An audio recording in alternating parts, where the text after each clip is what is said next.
I'd like to first dedicate this video to Commander Nightranger, who unfortunately passed very recently. He's a trucker from almost the very start, I believe, and somebody I've spent a lot of time talking to on the night shift.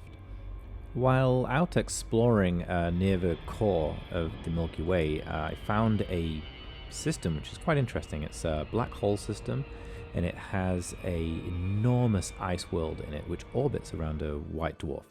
And you can see the properties of this orbit here. It's highly eccentric. And so, yeah, let's go and take a quick look. I looked at the orbital mechanics of this, and I'm going to recalculate the semi-major axis, since I think recalculating it using the period is going to be more accurate. And we see that we have a close approach of around 1.96, less than 2 light seconds, essentially. We can take this a step further and go to Kepler's second law, which basically says we sweep out equal areas in equal time. So basically, time of, say, half an hour, it will give you the same area as subtended by d theta. Now, you have this equation at the bottom, which contains some of the orbital parameters, one of which is r.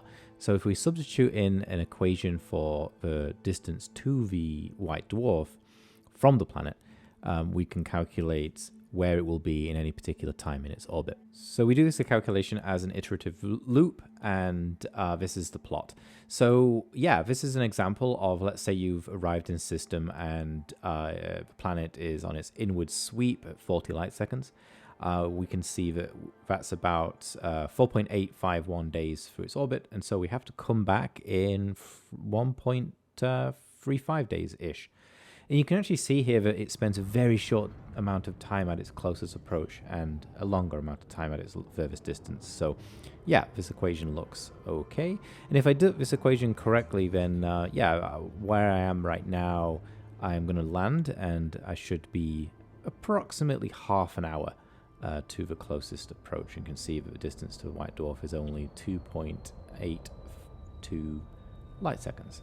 So yeah, let's just pop this down and go for some time lapse.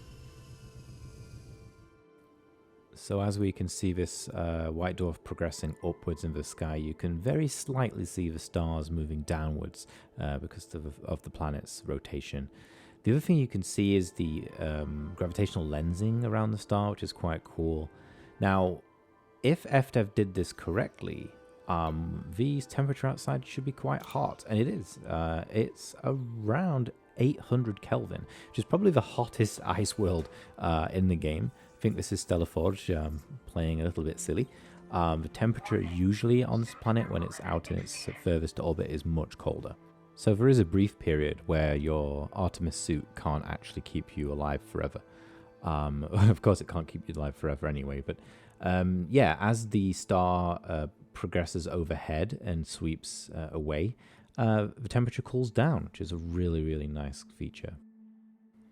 And as we can see the white dwarf passing off into the horizon, I can actually stand outside. The dynamic temperature here means that the suit is happy keeping me alive. Yeah, so we can go back to 80 times for the rest of these time-lapse videos. The star here you can see is getting smaller and lower on the horizon. The star field is still moving in a different direction to the star itself.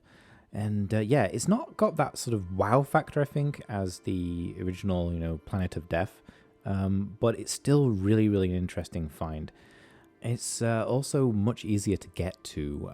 It's a little bit further away than the Planet of Death from the bubble and Colonia. However, the planet does not spend any time within the radio lobes of the white dwarf, which is a feature of the Planet of Death, which you only have, I think, around a 45-minute window to get on the planet. And yeah, so super awesome place. Check it out if you feel the need. And yeah, like I said, I'm just going to dedicate this video to Commander Nightranger. You'll be missed, buddy.